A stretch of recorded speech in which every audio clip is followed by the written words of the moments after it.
A young king, just 22 years old, stands before Parliament in 1760 and proudly declares, "Born and educated in this country, I glory in the name of Britain."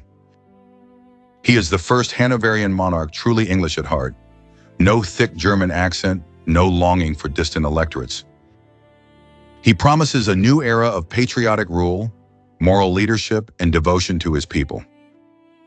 Crowds cheer him as a breath of fresh air after decades of foreign-born kings. Yet 60 years later, this same man dies blind, deaf and lost in delirium, whispering to ghosts in a darkened room at Windsor Castle, his mind shattered, his empire transformed. He is remembered in America as a tyrant who drove colonies to rebellion, and in popular tales as Mad King George. But was he really a despot, or a devoted family man, a cultured patron of science, a farmer at heart who steered Britain through its greatest trials? This is the epic, heartbreaking story of King George III, a reign of triumph and tragedy that spanned revolutions, wars, and the birth of the modern world. From the loss of an empire across the Atlantic to victory over Napoleon, from domestic bliss with a beloved queen to unimaginable personal suffering, George III's life was anything but ordinary. Come with me as we uncover the man behind the myths. Our tale begins on June 4, 1738, in London's Norfolk House, where George William Frederick enters the world 2 months premature, the firstborn son of Frederick, Prince of Wales, and Princess Augusta of Saxe-Gotha. The Hanoverian dynasty, still new to the British throne after the 1714 accession of his great-grandfather George III, is fragile. George's father, Frederick, is a thorn in the side of King George II, establishing a rival court and fueling opposition politics, much like his own father had done before him. Young George grows up in a household shadowed by family discord. His father dies suddenly in 1751 from a burst lung abscess, possibly from a cricket ball injury, when George is just 12. Overnight, he becomes Prince of Wales and heir apparent. Devastated, the shy, sensitive boy clings to his mother Augusta and his tutor, the Scottish Earl of Bute, who instills in him a deep sense of duty, morality, and British patriotism. Educated rigorously in history, science, languages, and the arts, George emerges as one of the most cultured princes in Europe. He learns to play the flute and harpsichord, collects scientific instruments, and builds his own astronomical observatory. Unlike his rakish predecessors, he vows to live virtuously. No mistresses, no extravagance. "I am born for the happiness or misery of a great nation," he writes, "and consequently must often act contrary to my passions." When his grandfather George II dies suddenly on October 25, 1760, struck down by an aortic rupture while on the toilet, the 22-year-old prince ascends as George III. His coronation in 1761 is a grand affair, but George's early reign is turbulent.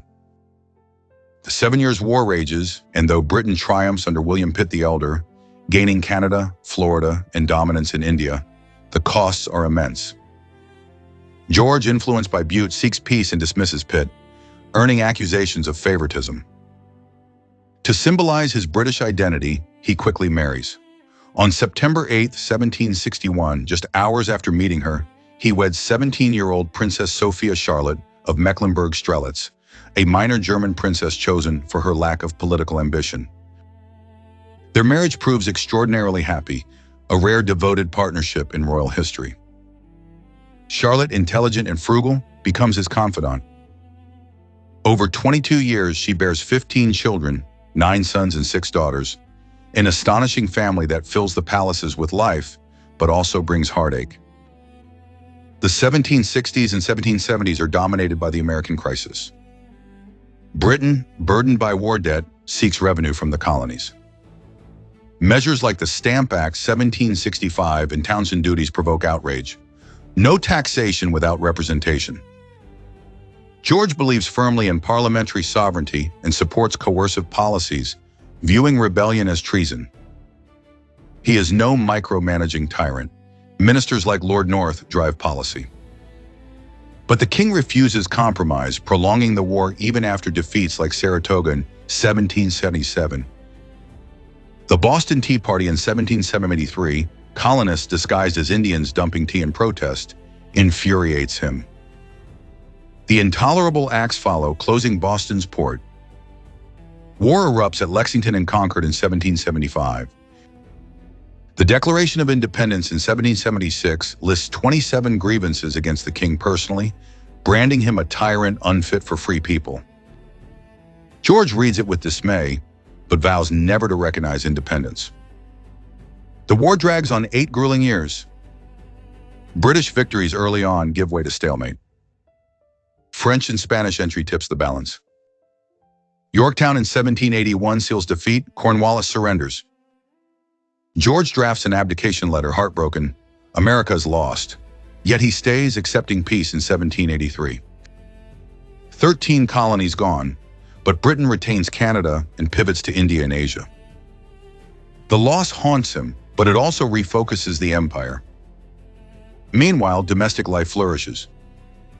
Nicknamed Farmer George for his passion for agriculture, he experiments at Windsor Farms, writes anonymously on farming, and promotes improvements. He embodies simple virtues, contrasting his son's extravagance. He and Charlotte raise their brood with strict morality, though many princes rebel, accumulating debts and scandals. The king collects books, donating 65,000 to the British Museum, patronizes arts and sciences, and founds the Royal Academy. But shadows gather. In 1788, at age 50, disaster strikes.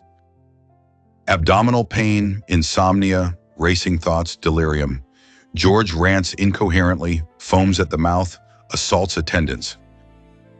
Confined at Kew, treated harshly with blisters and restraints, he hallucinates. Doctors debate, madness or physical ailment. The Regency Crisis erupts. Will the Prince of Wales rule?